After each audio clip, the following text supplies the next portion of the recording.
এটা প্রভাব পড়তেছে।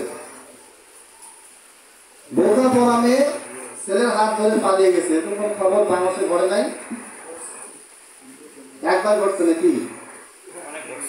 মানে স্বাধীনতার পর থেকে একবার খালি একটা এলাকায় একটা মেয়ে হাত ধরে পালিয়ে গেছে, এরকম নাকি? না, এটা অহরহ ঘটতেছে। এবং বাংলাদেশে এখন শুধুমাত্র নিউজ পেপারে যে পরিমাণ হত্যাকাণ্ডের খবর আছে, এটা যদি আপনি 6 মাস আগের সময়ের সাথে মিলান, দেখবেন যে 6 মাস আগে দিনে যদি 10টা খুন হতো, এখন দিনে 15টা খুন হচ্ছে। এটার কারণ কি? আজকে আমরা এই কারণগুলি দিকে যাব। তার আগে একটা ছোট্ট প্রশ্ন করি। এর আগে আমরা ওখানে আলোচনা করেছিলাম, সেখানে আমি কি টপিকে আলোচনা করেছিলাম কারো কি মনে আছে?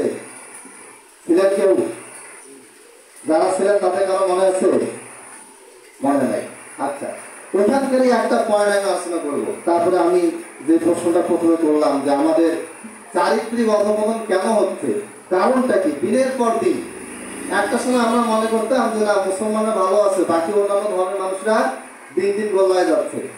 কিন্তু এখন কে হিন্দু, কে মুসলমান, কে খ্রিস্টান, কে নাস্তিক, কে মোরতাদ, সব একই লাইনে যাচ্ছে।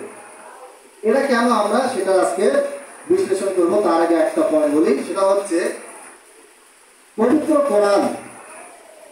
এখানে 114টা সূরার মধ্যে কোন ব্যক্তিকে নিয়ে সবচেয়ে বেশি আলোচনা করা হয়েছে?